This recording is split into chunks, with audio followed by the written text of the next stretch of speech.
All right, yeah, thank you so much for having me. It looks like I was looking through the group participant list, and it looks like there's a few familiar names in there, but also definitely some names I don't know.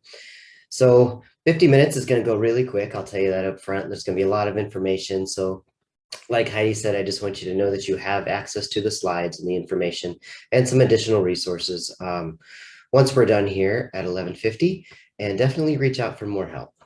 So all the students, all the staff, all the time. And that's really what it's about. And including that piece in there about all of the staff.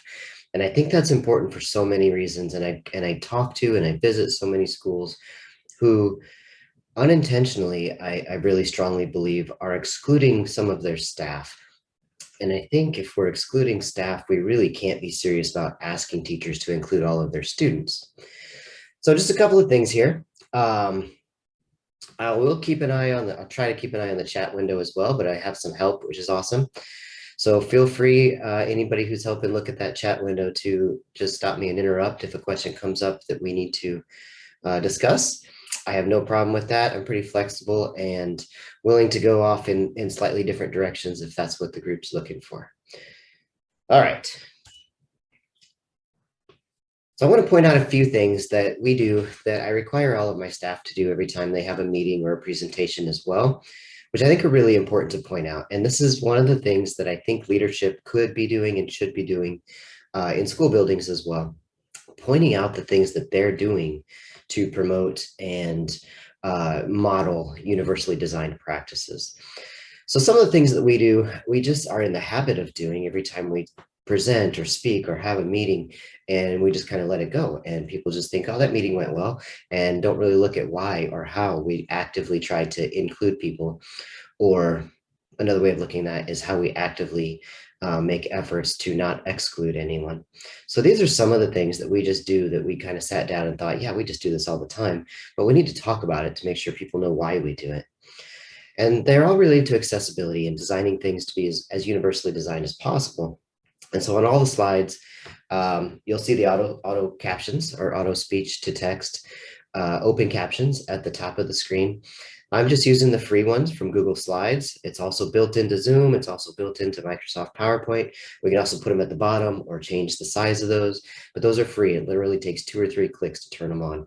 So every meeting, every presentation, every training, everything that you're in, every case conference, every parent teacher conference, every faculty meeting should have captions on. And all the images in the slides will have alt text behind them, which means that if I thought that image was important enough to put into my slides, it should also have a way for somebody who can't see the slides to access that information.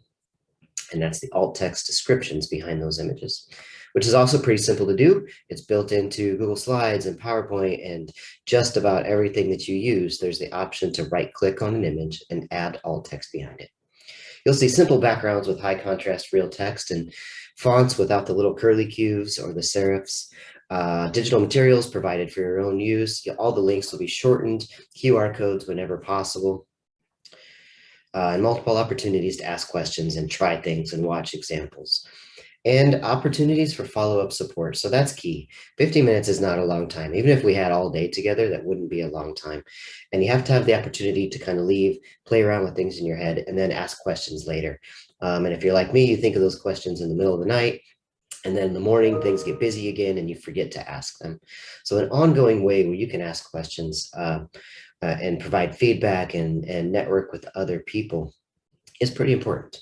So those are some of the things that I'll be doing that may have just happened without you noticing if we didn't point them out. But if there's other things that could make you feel like you're more included in this, or things that you thought, oh, that would just felt a little exclusive to me, please don't hesitate to reach out and let me know. We're always interested in improving in that way and learning and growing. Okay, so I'm Daniel Mcnulty. I'm the state director of the Patents Project. And my phone number and my email address are on the screen. I'll read those for you real quick. It's dmcnulty, DMCNULTY, at patentsproject.org. That's PATINSPROJECT.org. Phone number is 574-214-7065. And that's another little example of something that you can easily and quickly do anytime you're presenting information visually, is also make it auditory. So I really don't know everyone who's in the audience today. And if you're there and you might be blind, and I just say, hey, it's on the screen, just copy it down from there, that doesn't do you any good at all. And so I've just actively excluded you. So little things like that from an administrative standpoint that we can do, but also from a teaching standpoint that we can do in the classroom with our students and with our parents as well.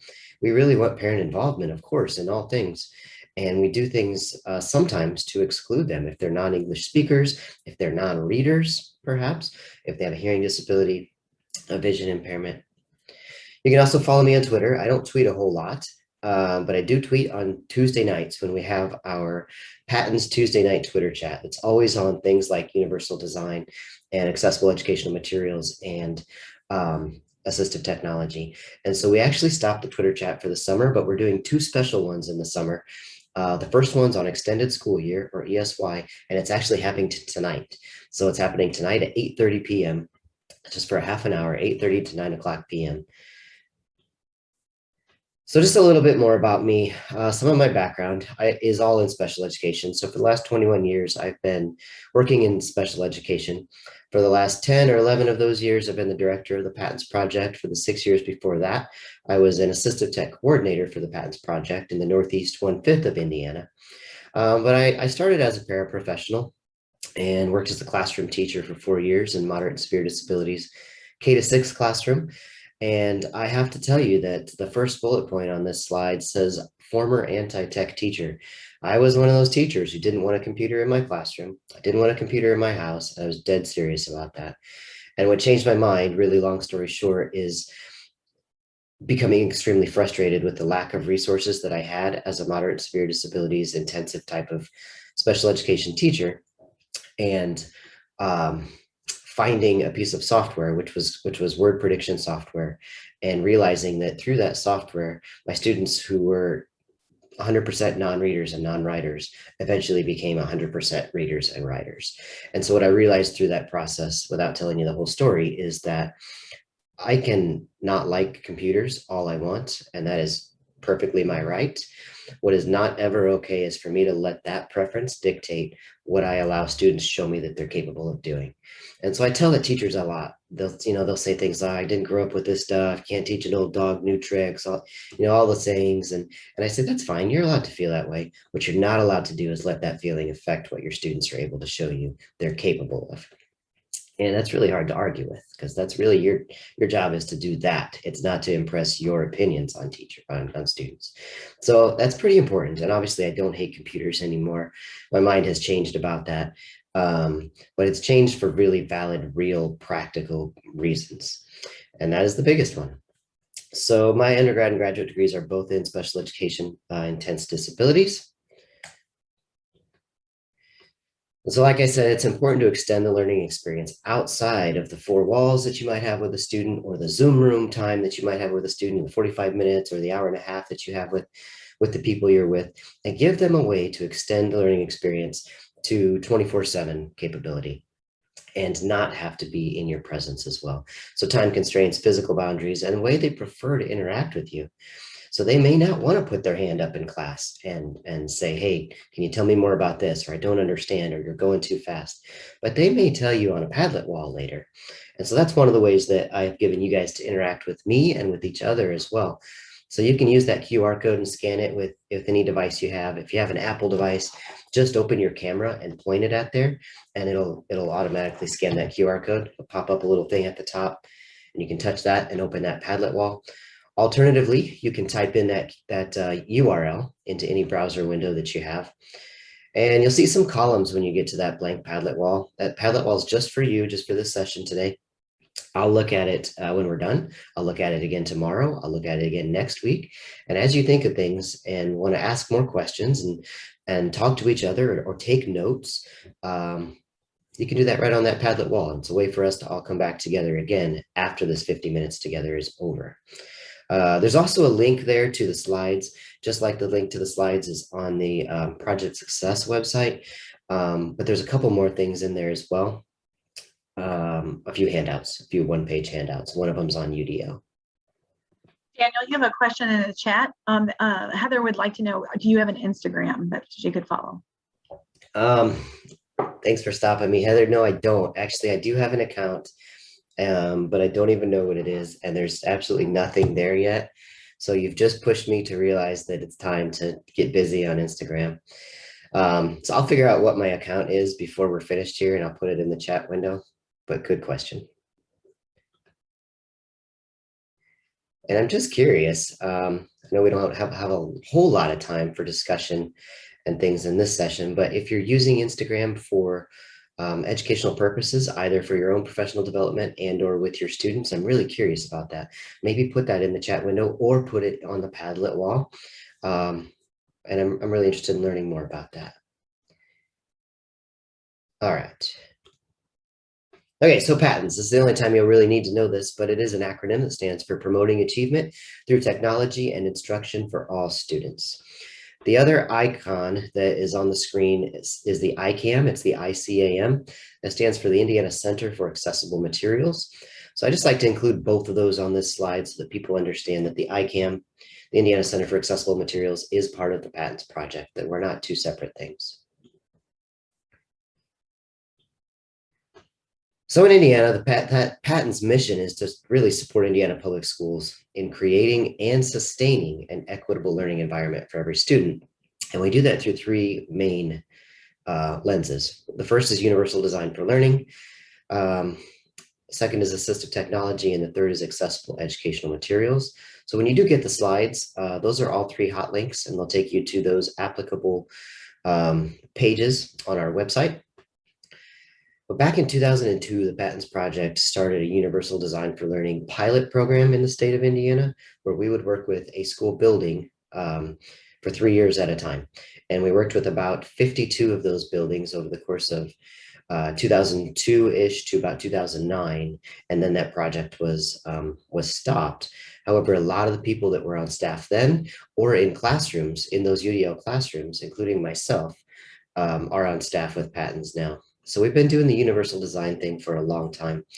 And while it's still kind of this lofty pie in the sky, idealistic sort of philosophy, there's ways to make it more concrete. And I just want you to know that and not get into it and feel like it sounds great, but I have no idea where to start. We can give you very specific places to start. And one of the things I'll give you today is a link to our Universal Design for Learning lesson creator, which is a Google form. And it walks you through the process of thinking about designing a lesson in universally designed ways. All right. So the patent services can really be broken down into these 10 main areas. I'm not going to talk about all of them and go through them all because, again, these are hot links that when you get the slides, you can click on these and go visit for yourself. I'll just point out a couple of them. The first is number 3. It's the Aiming for Achievement grant. And I want to point that one out because the application for new teams is open right now. It closes at the end of this month, closes at the end of June at midnight. And we're looking to take 15 districts that we're going to want to work with this year. We worked with, well, we had 18, one dropped out. So we worked with about 17 last year. And what it is a year-long, at least 1 year long, intensive process where we introduce you to the concept of accessibility and what that means, both from universally designed, accessible materials, and assistive tech perspectives on an orientation day at the start of the year. And then you have 2 of my staff assigned to you who you work with every week for the rest of the year. When I say every week, it could be a 3-minute meeting one week, maybe a 10-minute meeting the next week, a 1-hour meeting the next week, but we check in with you every single week to make sure that everybody's keeping this on the front burner kind of thing. And we get back together online in the middle of the year. And then at the end of the year, everybody comes back together and shares what's happened. And the goal of this is policies and protocols and procedures changing to support a more inclusive nature for all students in a sustainable way. So it's not 1 or 2 people in a district who do this and pursue it and constantly feel like they're beating their head against the wall. It's a cultural change in the whole district. The other one I want to point out is number 4, Assistive Tech Lending Library. So we loan out hardware and software for 6 weeks at a time, free. The Indiana Center for Accessible Materials, number 5, that's for all the Braille, the large print, the digital textbooks, the accessible EPUBs, and the PDFs, and the audio versions of textbooks come from. Again, all free for qualifying students. And then if you want to just do one thing, I would suggest number 6, go sign up for the e-newsletter. That means you don't have to come back to our website to find information or remember what it was or who I was or who Patton's was, just go sign up for that newsletter. And then whenever we have big announcements and things, Jen sends those out. It's about once a month, although lately it's been a little more often. And it comes right to your inbox. And then number 7, like I said, tonight, the Tuesday evening Twitter chat tonight is all about extended school year at 8:30 p.m. Eastern time. And the refurbished technology program is basically free technology for your students, families, and districts. We've got hundreds of Patton's TV video tutorials. Most of them are short, like 5 minutes-ish, on our YouTube channel. And we do a lot of technical assistance and support through email and Skype and phone calls and Zoom calls and in-person visits now as well. All right, so I don't want to go through all of this data, but you have it in your slides. I do want to point out this slide, though.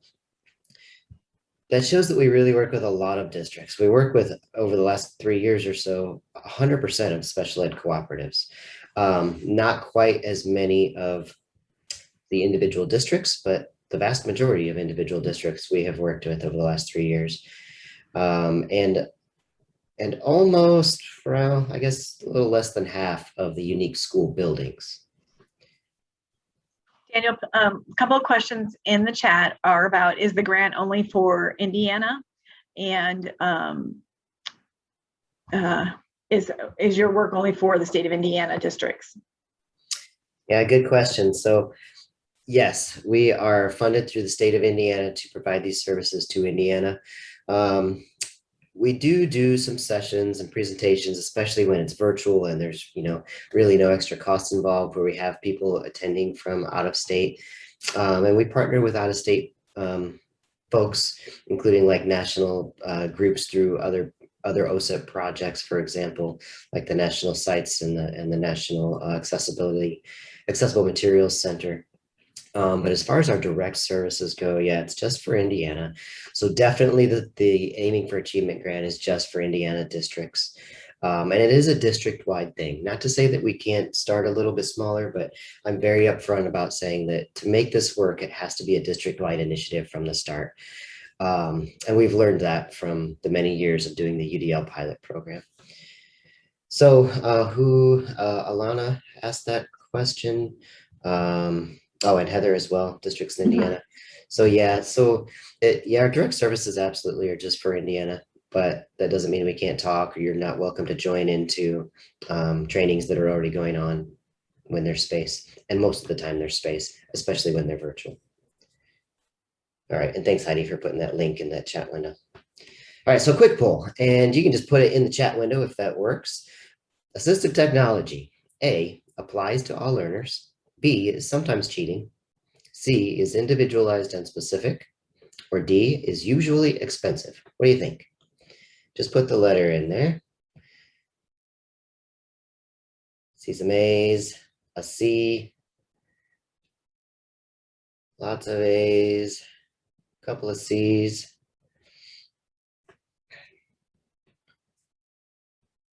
Yeah, so this one's hard, and it's kind of tricky because up until this point, I've been talking about all learners. I mean, heck, the title of the thing is all learners, all staff, all the time. So this one's a little tricky. The correct answer here is actually C. And so A is tricky because it should be considered for all learners, absolutely, but it doesn't necessarily apply to all learners. It's very individualized and specific. So this term, assistive technology, is very individualized and specific. So keep that in mind. We're going to talk about some other terms and how they differ as well. And the second one is accessible educational materials. A only applies to learners who are blind. B is sometimes cheating. C is individualized and specific. Or D is usually expensive.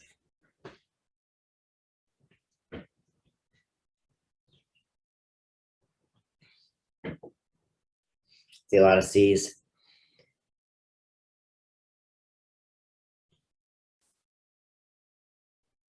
Yeah, so it definitely is individualized and specific. And what I mean by that is when we're truly talking about what they call specialized formats, which is what the federal law refers to when we're talking about accessible educational materials, it's not so much designing things that are universal, that can be accessible to everybody. It's very specific, specialized formats and materials for somebody who needs that specific format. So a good concrete example of that is Braille. Um, and text to speech is also, so while text to speech can be good and used by a wide variety of people, and just having it built in is universal design, which is awesome. When we're truly talking about the term AEM, accessible educational materials, it's very specific to a type of format. So it could be, according to federal law, Braille, large print, digital text, or audio. And Indiana's Article 7 actually adds 4 more as well. And one of them is captions. All right, one more. So this kind of ties the two together in a way. Assistive Tech, or AT, and Accessible Educational Materials, or AEM, are two components that should be discussed in every IEP or service plan meeting with and for students. True or false? Or I'm not sure.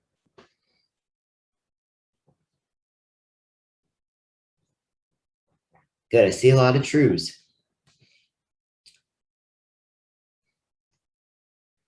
Good, so I do want to draw attention to this question because in the state of Indiana, the percentage of IEPs that have the AT box checked and the AIM box checked is very, very low. So a couple of years ago, it was less than 1% of IEPs have those two boxes checked. So I'm glad you guys are all saying true, because we've been working really hard on changing that over the last couple of years. But I think what happens is IEP teams, case conference committees get to those two questions and they don't know how to discuss these two concepts. And so they just check no.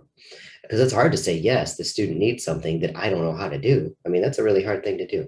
So I want you to know that Patents is here. We're here to help. And you get to that box, or you have an IP conference coming up, and Daniel said these boxes are important to think about and discuss as a group. Reach out to us ahead of time and let us know how we can help you get better prepared to answer these questions more effectively. Because we know for sure that more than 1% of any IEPs uses assistive tech and accessible materials. So those two things just don't match up, and we're trying to figure out why and fix that. All right, moving on.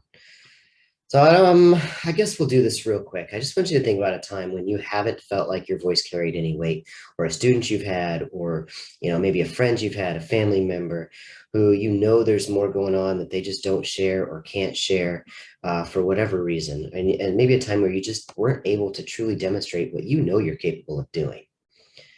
Just think about that for a minute, and I want you to then allow me to read you this email that I got a little over 2 years ago. On April 30th, 2018 at 5:00 p.m. It says, Daniel, will you please forward this to whomever there at Patents sends out the assistive technology for us to trial? We have a Dynavox on order to trial with a 3rd grade student of ours at Blank Elementary School. He is the one for which your staff has been assisting us with the AT evaluation. He passed away quite unexpectedly this past Saturday. We need to cancel that request to borrow the device. So I'll be honest, at the time this email came in, I was in the middle of doing 14 other things and thought, I just need to get this to my lending library managers ASAP so they can cancel it. And then I stopped in my tracks and I thought, hang on. So if you don't know what a Dynavox is, it's a voice output device. It's a speech generating device. And so I thought, here's a young man at almost the end of his 3rd grade year who quite possibly hasn't had a voice, who quite possibly hasn't ever had the opportunity to say, I like orange juice better than apple juice. Or I really hate that jelly on my peanut butter and jelly sandwich. I want that strawberry instead. And thank goodness, finally at the end of 3rd grade, somebody thought, let's try a speech generating device with this young man. But what about all those years before that? And now, I don't know what happened to him, but he'll never get the chance to tell us about which kind of jelly he likes. So we hear a lot of things like they're too young. We're not going to put a screen in front of them when they're just in kindergarten or 1st grade. And I just always come back to this and I say, well, tell me more. Why not? We have so much to gain from knowing what's going on in students' heads. And if we just wait and wait and wait, we have data to show us that students never catch up. And I say this with a lot of confidence because I was that teacher. I was that teacher who said, I don't want that student to have an AAC device yet because I have so much confidence in my ability to get him to talk. So that goes back to my previous story. I made that about me. And the job of educating students really isn't about me at all. It's about the students. And so I'm not afraid to admit that that was a giant mistake. This wasn't my particular student, but I did the same mistake with my student. Luckily, he didn't pass away. He actually reached out to me about 3 weeks ago and is graduating from Purdue at the mechanical engineering technology degree, which is pretty awesome. But how much sooner could he have done stuff if I had been more open to, it's not about me, it's about the kids. Then also this kid who had all of these comments on his report card and every parent teacher conference from kindergarten through 8th grade about being so quiet and shy, and his handwriting just is terrible and you can't read what he writes, so he loses points. And I didn't give you much time to look at this picture, but you might have already figured out that that little guy was me. The hair is in exactly opposite places now. But those were the comments on all, and that's a sweet sweater I've got on too.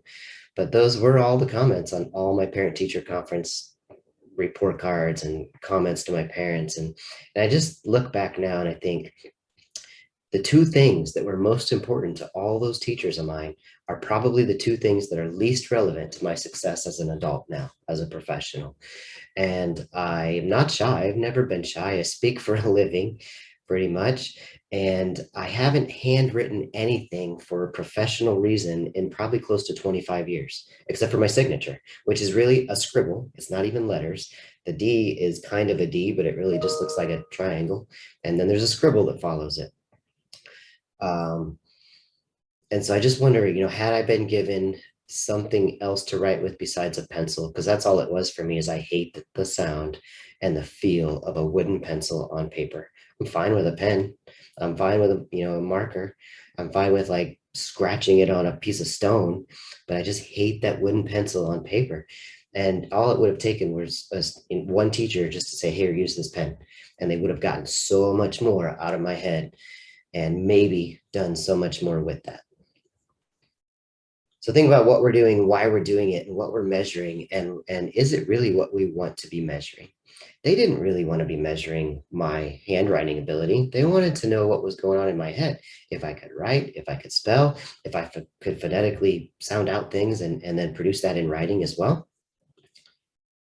So this is behind what we do, what I do, and all of Patton's really. We believe that all learners can acquire academic and social skills that move them toward independence. And that's really our job, I think, independence. Because when we have more time, I ask teachers to really think about this and tell me what they think our job is as educators in one word. And they'll say things like graduate, or they'll say things like, employment, or they'll say things like happiness. And absolutely all of those are true. But I think it really all boils down to this one word, independence. We're trying to build independent people in education. And if they're not, it's because and this is where I make teachers mad sometimes, haven't been creative, skillful, or determined enough with their instruction yet. And so that yet part is incredibly important. The creative, skillful, and determined part is also incredibly important, because most of the time, if not all of the time, if I'm not realizing this level of growth and success with a student, I can go back to those three things: creative, skillful, or determined. And if I can figure out which one of those three, and maybe it's a combination of them, an interaction of them, that I can change where I'm lacking, I can fix the situation and get back on an upward trend. The creative part has to do with, a lot of times policies and procedures that actually squash creativity. I feel pretty strongly about that. If teachers don't feel supported by administration to try something new, the creative part's already shot.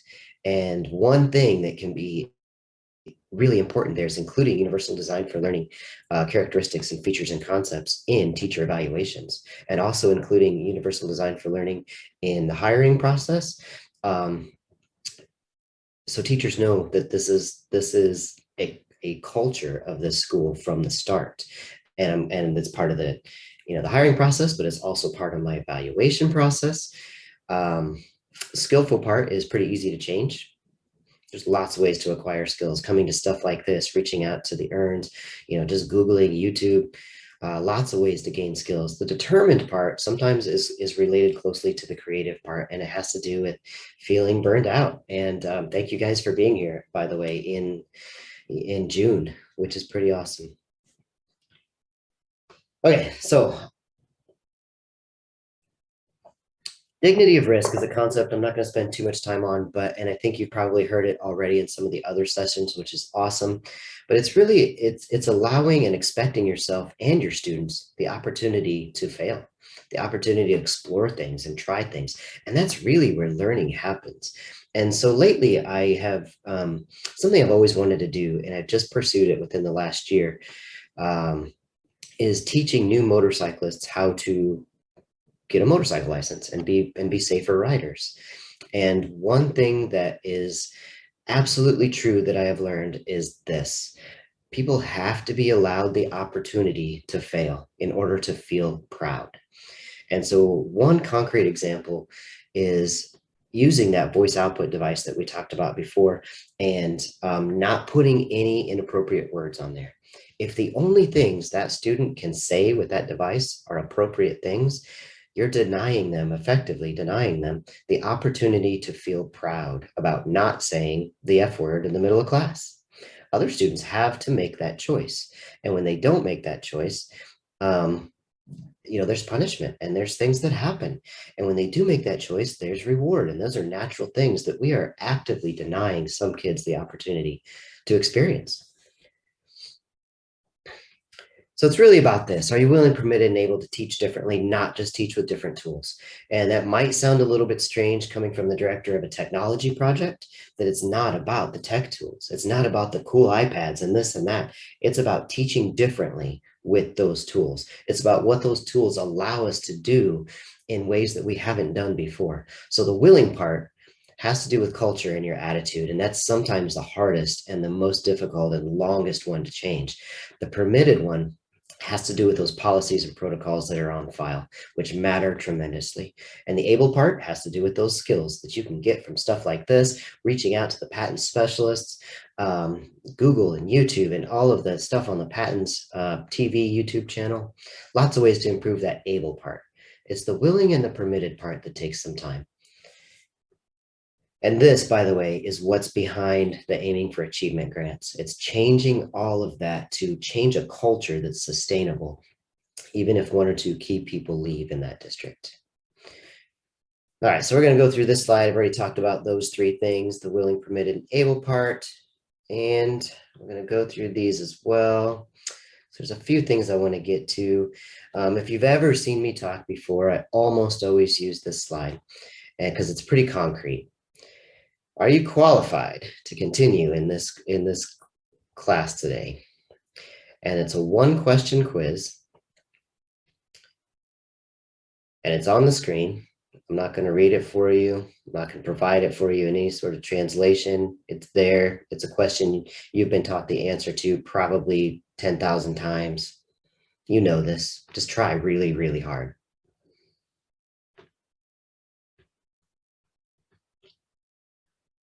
It's actually an Arabic language that says, what is a noun? I'm guessing that you can probably all tell me pretty comprehensively what a noun is if you could decode the question. So is that a fair assessment of your knowledge? Maybe. If I'm assessing your knowledge of that particular language, that's a fair assessment. If I want to know if you know what a noun is, that is a completely unfair assessment. And so we're sort of simulating a visual impairment or decoding ability, specific learning disabilities there. The point that I want to make there is decoding the content and interacting with or responding to the content are different skill sets. So back to that piece of being constantly cognizant of what it is we want to measure with any students at any time. And this concept of reading and how you define reading and how you think about reading.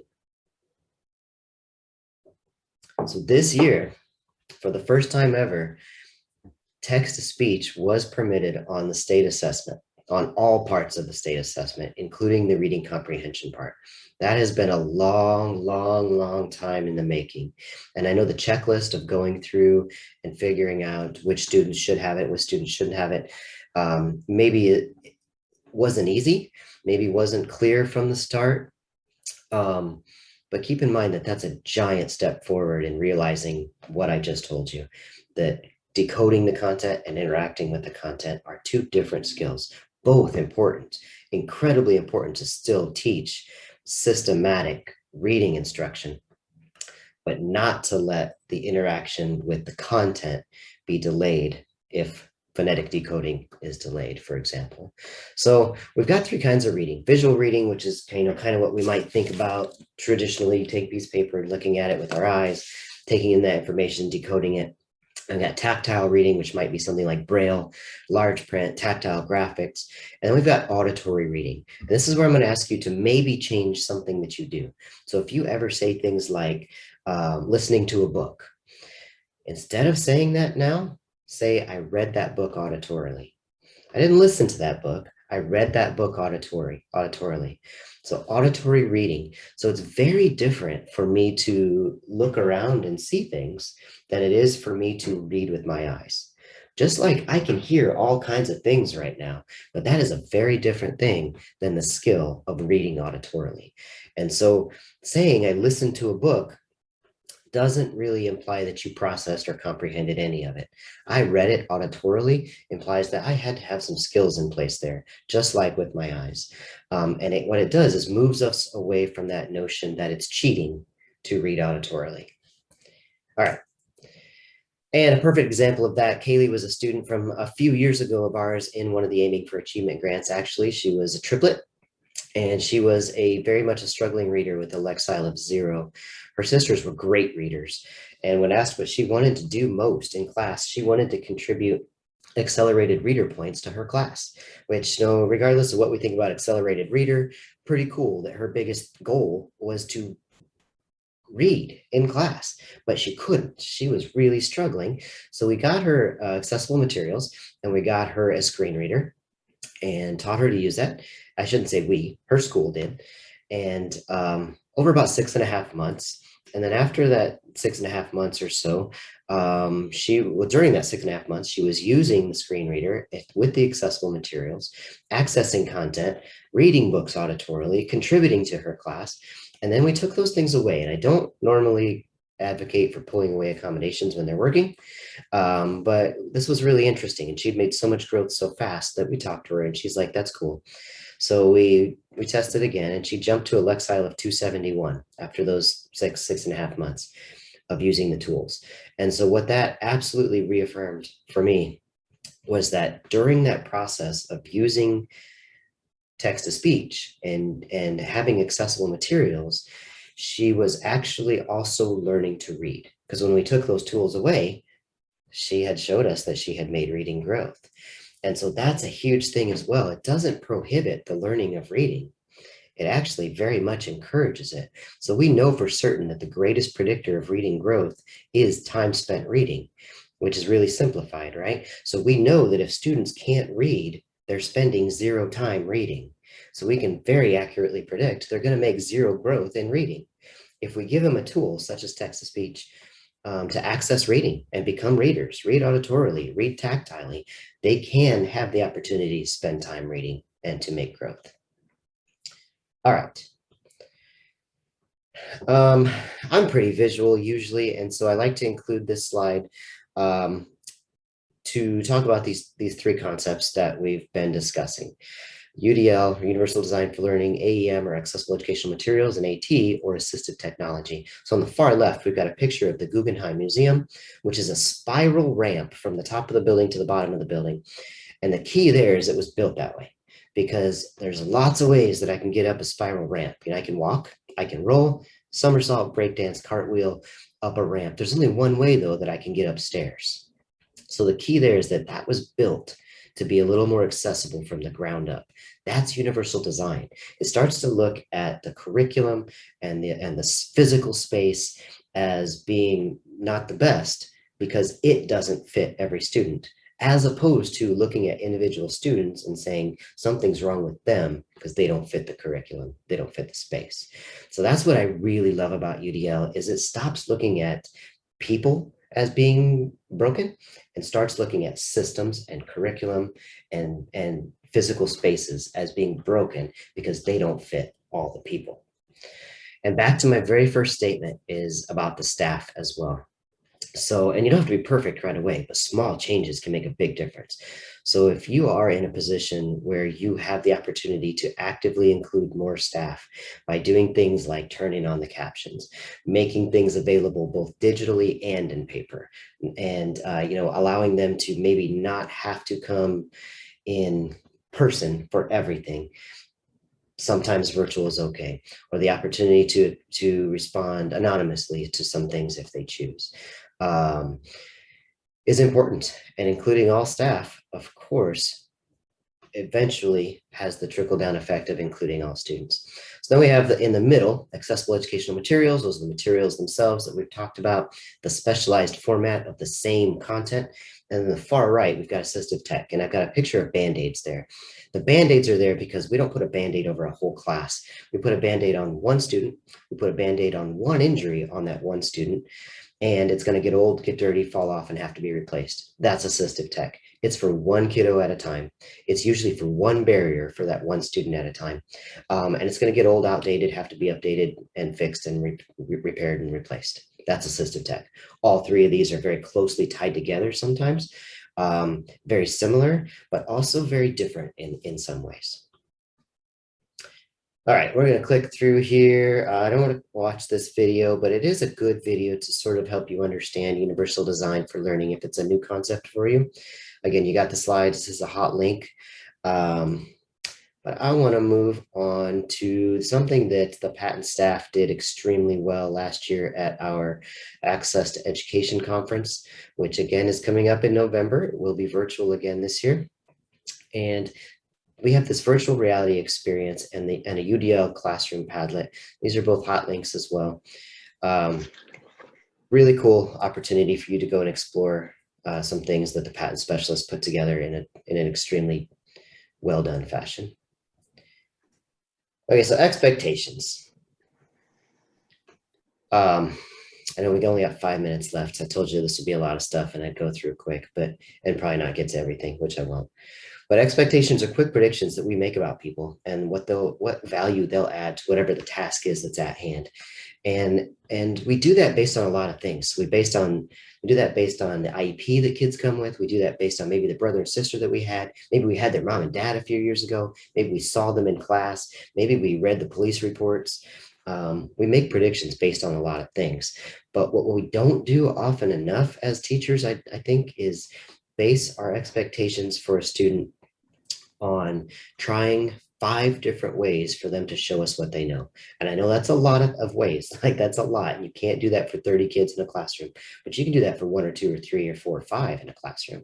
If they're just really struggling, you can try a second way for them to show you what they know, and a third way. And I'm guessing by the time you get to 2 or 3 ways, you might be like, I don't know what else to try. That's when you reach out to the patent specialist and say, what else can I try? And so again, that is a sort of a realization that I'm limiting what students can show me based on my own knowledge and skills and abilities. So you've got help, reach out and try to make that your goal. Sometimes you'll get there, sometimes you won't, but the fact that you're trying to get there is going to increase the cap that you may have had for that student exponentially. 5 different ways for that student to show you what they know. I'm going to move through here a little bit. This is a slide I started using several years ago when I was on a panel at a conference in Florida. It was a panel of 5 or 6 so-called state leaders of accessible educational materials. We each spoke for a couple of minutes and then received questions in a town hall kind of fashion. And one question kept coming up over and over and over, and it was this. It was, all these tools aren't allowed on the state assessment, so we're not going to use them the rest of the year either. Can you talk to us about that? And I finally just stood up and I took the microphone. I said, let's look at this realistically and rationally and logically. For 175 days, you've got an opportunity to engage kids in curriculum and in learning and with you. And then you've got maybe 5 to 10 days of state assessment, which matters tremendously. But 175 days to actively engage kids with all the magic tools we can throw at a situation And then even if we have to pull 3/4 of those tools away for state assessment, those kids who've been engaged for 175 days are going to do better on the state assessment than had they been not engaged for 175 days. And we just forget that, even though it's really simplified, because of the importance placed on those 5 days sometimes. The other point I want to make about that is we have text to speech on the state assessment now. Back then we didn't. And so they would say things like in the, in that audience, it's not a lot, text to speech isn't allowed on the state assessment. Why should we do it the rest of the year? Well, now it is allowed on the state assessment. And, I'm probably preaching to the choir very much here, but we knew that. We knew that was coming, and it just was a matter of time because we knew the truth behind it. All right, so I'm going to speed ahead real quick here. You got a ton of stuff on UDL. This is the UDL lesson creator that I spoke about at the very beginning. You've got the Daniel, you hot have a link in couple of here. questions as well. Okay, very good. So I'll just get right to the end. I included a whole bunch of law in here on the UDL, just for your own reference, but mostly I want to make sure that you have this district inventory. So it is in the folder of handouts as well, to kind of realize or think about what you're doing, what things you can stop, and what things you can run through the filter of UDL. Access to Education Conference is opening soon as far as registration goes. And let me jump over to the questions. All right, going back to checking out for student needs AT. If a student needs a computer to type rather than write, or any other number of reasons, but computers are provided for all students, is that still considered AT? That's a great question, Sarah. So in that case, if that student needs that computer to write, so let's say they don't have either hand that's able to write with a pen or pencil, they absolutely have to do it another way. Even though all kids might have Chromebooks, for that kid, yes, the AT box absolutely gets checked. No question whatsoever. That's an absolute yes. And so the importance of that is, if that, even though all your students might have Chromebooks now, if that student leaves, goes to a different district, and they go with that IEP that doesn't have the Assistive Tech box checked, they're starting from scratch, which is a big problem and sets that student back probably months. But also, the IT staff in your district may decide tomorrow, we're getting rid of those, or we're going to go with this thing instead, or that thing instead. And so it absolutely is important to put that as a yes in that student's IEP. That's a great question. And Heather, the link to the virtual UDL experience. Yeah, so yeah, if you go get this, all of these slides, all of those are hot links on here. And Alana, yes, you were right. I would list it because computer, yep. This is an area where I see AT overlooked. It's there, so no need to identify it. Yeah, not good. So, and universal design for learning, if we build things in universally, that's great, because we're going to possibly have help there for kids who don't have an IEP, who just need something a little bit differently now and then, maybe not even every time. But for that student who absolutely needs it, like, look at it this way. If you've got a student who's blind, they absolutely, and let's say they use a refreshable Braille keyboard, they absolutely have to have Assistive Tech checked in there, even if you have a few refreshable Braille keyboards in the classroom, just in case. It's critical and essential for that student, and that need is never going away. The A to E conference have, it's 2021, sorry. It's not 2020, it's 2021. And looks like I'm 2 minutes over, so I'll stop there, and I'm happy to hang around if there's a few more questions, but otherwise I'll skip to the end where it's got my information again. Don't forget that tonight at 8:30 is the extended school year Twitter chat. The hashtag is right there. It's the hashtag PATINSICAM, PATINSICAM. And yeah, we're happy to help. Reach out to Patents. Let us know how we can help and work with you. And I know that was a quick 50 minutes, but yeah, we're eager to get in there and really help you put some things in place. So thanks for your time. Sorry I went 2 minutes over, and I will stop talking there.